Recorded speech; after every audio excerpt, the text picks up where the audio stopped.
Why did Ambedkar burn Manusmriti? 25th December 1927.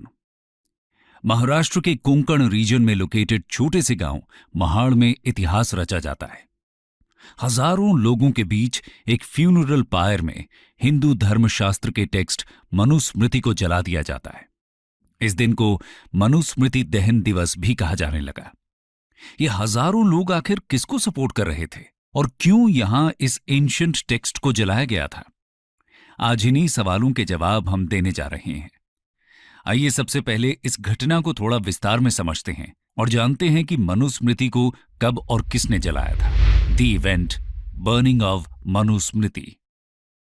दोस्तों, 1927 में doctor B.R. Ambedkar ने महाड़ सत्याग्रह की शुरुआत की थी। इस सत्याग्रह का एम लोअर कास्ट यानी कि दलित्स को टेंपल में एंट्री दिलाना और वहां के वाटर टैंक से इन्हें पानी लेने का अधिकार दिलाना था।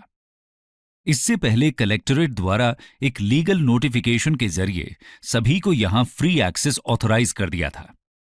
लेकिन फिर भी अपर कास्ट के लोग दलित्स को मंदिर में प्रवेश नहीं करने दे रहे थे। इसी वजह से इस सत्याग्रह को ऑर्गेनाइज करने का फैसला किया गया। सत्याग्रह से पहले इस एरिया के ब्राह्मण्स लोकल कोर्ट से कलेक्टरेट की नोटिफिकेशन पर स्टे ऑर्डर भी ले आए थे और उनके द्वारा बहुत प्रेशर बनाया जा रहा था कि ये प्रोटेस्ट किसी भी तरह से रुक जाए। इसलिए प्रोटेस्टर्स को मीटिंग के लिए कोई भी पब्लिक ग्राउंड तक एक्सेस नहीं करने दिया जा रहा था। लेकिन अंत में एक लोकल जेंटलमैन डॉक्टर फत्ते खान सत्याग्रह को सपोर्ट करते हुए अपना प्राइवेट लैंड प्रोटेस्ट के लिए दे देते हैं। इस प्रोटेस्ट में शामिल होने वाले वॉलंटियर्स को एक प्लेज लेनी पड़ती थी, जिसमें कहा गया था कि मैं बर्थ पर बेस्ड चतुर्वर्ण सिस्टम में विश्वास नहीं करता, कास्ट डिस्टिंक्शंस में विश्वास नहीं करता। मैं मानता हूं कि अनटचेबिलिटी हिंदुइज्म के लिए एक अभिशाप है और अपनी पूरी कोशिश करूंगा इसे डिस्ट्रॉय करने की।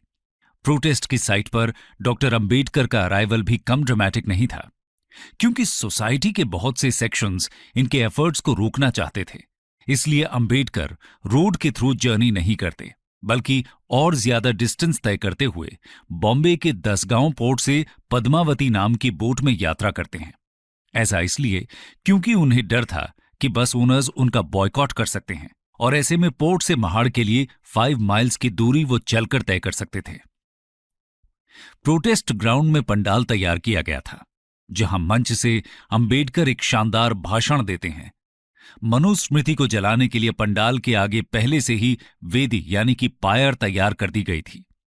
उसके चारों कोनों पर पोल्स इरेक्ट किए गए थे और 3 साइड्स पर बैनर लगे हुए थे, जिसमें लिखा था मनुस्मृति ची दहन भूमि, यानी कि मनुस्मृति का शमशान घाट, destroy untouchability and bury Brahmanism.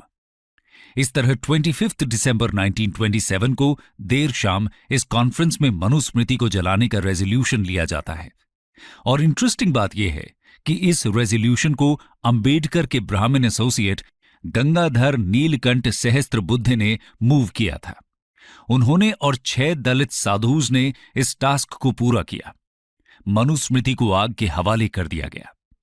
अब सवाल ये उठता है कि आखिर मनुस्मृति का इस प्रोटेस्ट से क्या संबंध और क्यों इसे जलाया गया। इसको समझने के लिए आइए पहले मनुस्मृति के बारे में जान लेते हैं। What is Manusmriti? मनुस्मृति सबसे पुराना हिंदू धर्मशास्त्र टेक्स्ट है, जिसे ऑफिशियली मानव धर्मशास्त्र कहा जाता है। माना जाता है कि इसे 100 CE के आसपास कंपाइल किया गया था। मनुस्मृति हिंदूज को उनका धर्म या कोड ऑफ कॉन्डक्ट प्रिस्क्राइब करती है। इसमें वर्ण के आधार पर समाज के हर मेंबर की ड्यूटी या धर्म को बताया गया है। मनुस्मृति को 12 अध्याय में लिखा गया है और इसमें टोटल 2694 स्टैंजाज या श्लोकाज हैं। पहले अध्याय में प्रकृति के निर्माण, 4 युगों, 4 वर्णों, उनके पेशों, ब्राह्मणों की महानता जैसे विषय शामिल हैं। दूसरा अध्याय ब्रह्मचर्य और अपने मालिक की सेवा पर आधारित है। तीसरे अध्याय में शादी के प्रकार, विवाह की रीति रिवाजों और श्राद्ध यानी कि पूर्वजों को याद करने का विवरण है।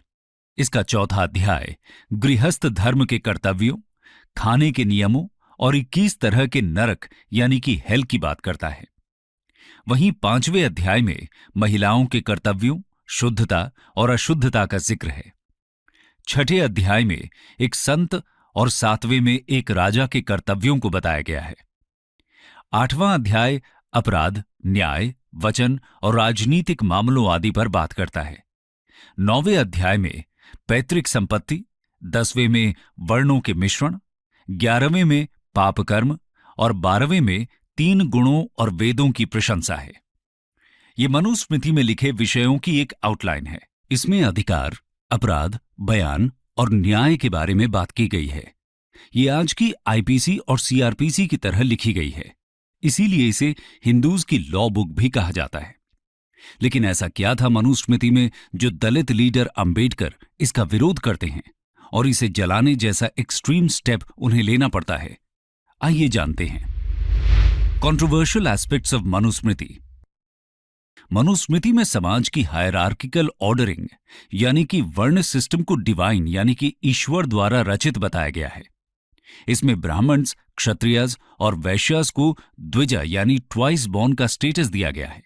वहीं शूद्रस को सिंगल बर्थ वाला कहकर उन्हें अनक्लीन और वेदास पढ़ने के लिए अनफिट बताया है। मनुस्मृति कहती है कि शूद्रस की सुप्रीम ड्यूटी या धर्म अपने द्विजा मास्टर्स को सर्व करना है। इसमें दलित्स या अनटचेबल्स को 4-फोल्ड वर्णा ऑर्डर से बाहर रखा गया है। उन्हें किसी भी प्रकार के अधिकार देने की बात नहीं की जाती। मनुस्मृति में कास्ट बाउंड्रीज को स्ट्रिक्टली मेंटेन करने की बात कही गई है, जिसके लिए ये इंटरकास्ट मैरिजेस को पूरी तरह गलत बताती है और इसलिए विमेन की सेक्सुअलिटी पर कंट्रोल रखने की बात भी करती है।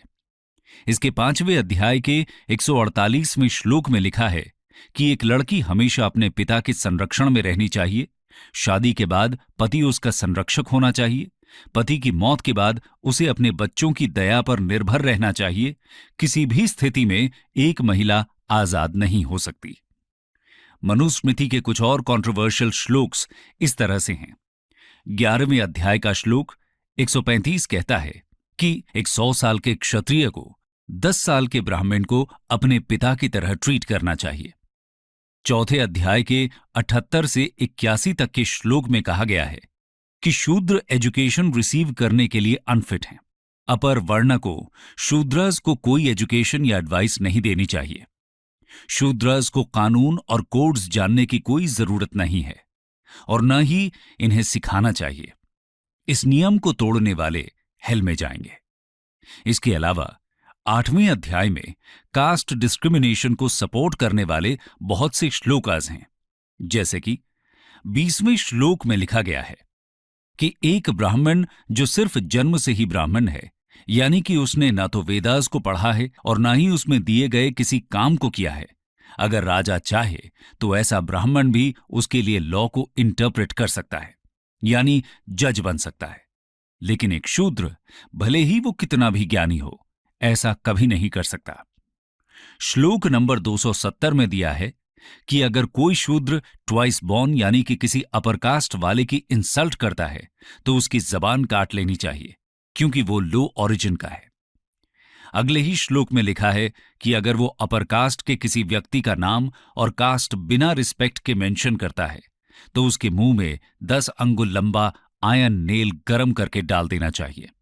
एक श्लोक कहता है कि अगर कोई शूद्र एरोगेंटली ब्राह्मण को धर्म सिखाने की भूल करता है तो राजा को उसके मुंह और कान में गरम तेल डाल देना चाहिए। इसी तरह के बहुत से श्लोकों के द्वारा मनुस्मृति में ब्राह्मण्स की सुप्रेमेसी और शूद्रस की इंफीरियॉरिटी को एम्फेसाइज किया गया है। इसलिए स्वाभाविक है कि दलित लीडर्स या सोशल इक्वालिटी में बिलीव करने वाले लोग मनुस्मृति का विरोध करते हैं। ज्योतिबा फूले पहले रिफॉर्मर थे जिन्होंने मनुस्मृति की आलोचना की थी और यही वजह थी कि दलित लीडर अंबेडकर भी इसका पूरा विरोध करते हैं। आइए जानते हैं कि उन्होंने मनुस्मृति को जलाने के पीछे खुद क्या तर्क दिए थे। Why was it burnt? 3 फरवरी 1928 को अपने न्यूज़पेपर बहिष्कृत भारत में अंबेडकर मनुस्मृति दहन को एक्सप्लेन करते हुए एक आर्टिकल लिखते हैं। इसमें कहा गया कि मनुस्मृति को पढ़ने के बाद अंबेडकर को विश्वास हो गया कि ये सोशल इक्वालिटी के आइडिया को बिल्कुल भी सपोर्ट नहीं करती। हम पिछले सेक्शन में देख ही चुके हैं कि कैसे मनुस्मृति कास्ट डिस्क्रिमिनेशन को सैंक्शन करती है, और किसी भी चीज को जलाने का मतलब होता है कि वो जिस आइडिया को रिप्रेजेंट कर रही है उसके प्रति विरोध जताया जा रहा है। दुनिया भर में विरोध करने का यही तरीका अपनाया जाता है, यानी कि ऑपरेशन को सिंबलाइज करने वाली चीज को जलाया या नष्ट कर दिया जाता है। उदाहरण के तौर पर फ्रेंच रेवोल्यूशन के दौरान एंशिएंट रेजीम को सिंबलाइज करने वाले बेस्टिए का डिस्ट्रक्शन। अंबेडकर ये भी कहते हैं कि ऐसे व्यक्ति जो मनुस्मृति को पूजते हैं उनसे ये उम्मीद नहीं की जा सकती कि वो अनटचेबल्स के कल्याण में कोई रुचि रखते होंगे। उन्होंने मनुस्मृति के जलाने को महात्मा गांधी द्वारा फॉरेन क्लॉथ को जलाने के एक्ट से भी कंपेयर किया। जैसे फॉरेन क्लॉथ को जलाना कॉलोनियल रूल की आइडियोलॉजी को चैलेंज करता है, वैसे ही मनुस्मृति को जलाना ब्राह्मणिक सुप्रेमेसी और कास्ट डिस्क्रिमिनेशन को चैलेंज करता है। यही मनुस्मृति दहन का मतलब और उद्देश्य था। मनुस्मृति को जलाना दलित मूवमेंट को एक नई दिशा देता है।